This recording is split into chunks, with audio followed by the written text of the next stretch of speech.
Hello, today we will talk about fetal surgery, performed by first-year students of 4th groups. Fetal surgery, also known as antenatal surgery, prenatal surgery, is a growing branch of maternal fetal medicine that covers any of a broad range of surgical techniques that are used to treat congenital abnormalities in fetuses who are still in the pregnant uterus. Indication for fetal surgery. Indicated in defects which can be accurately identified antenatally and which cause progressive and permanent damage to the fetus if not corrected, which when corrected will allow normal development of the fetus, improve postnatal outcome, prevent death and reduces long-term mobility.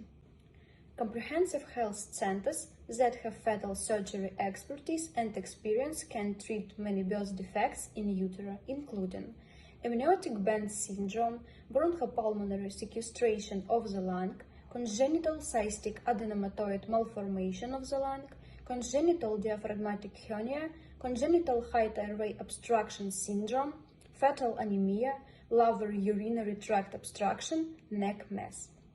Types. Methods for treating these conditions at highly specialized healthcare centers with fetal surgery expertise include fetoscopic endoluminal tracheal occlusion for severe CDH, in utero open or fetoscopic repair of myelomeningocele, the most severe form of spina bifida, open fetal surgery for SCT resection, open fetal surgery to remove CCM of the lung, shunt placements, fetal vesicoamniotic shunt and fetal cystoscopy for bladder obstruction, fetoscopic laser ablation for TTTAs and TAPS. Risks.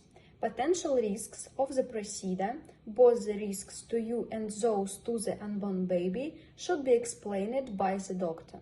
These risks include rupture of the uterus after surgery, fetal death, operative complications, early labor, and potential failure to treat the birth defect. On the 26th of April 1981, the first successful human open fetal surgery in the world was performed at University of California, San Francisco, under the direction of Dr. Michael Harrison.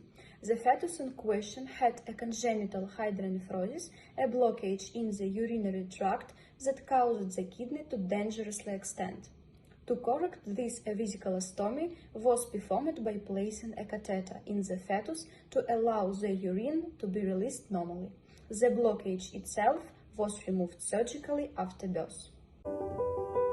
Fetal surgery for spina bifida is an incredibly complex procedure. At Children's Hospital of Philadelphia, where the surgery was developed, a team of more than 20 people are in the operating room. They include up to 4 fetal surgeons, 1 neurosurgeon, 2 anesthesiologists, a maternal fetal medicine specialist, a fetal cardiologist, and specialized nurses. They have performed this procedure more than any team in the world.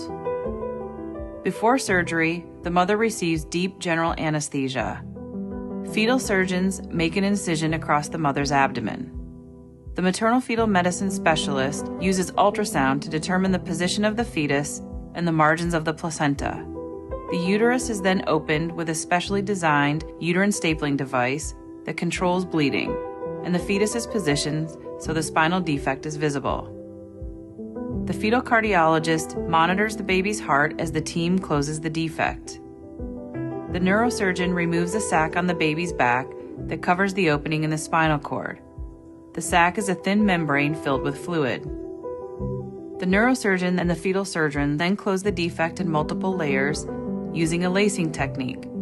First, the muscle layers are closed over the defect.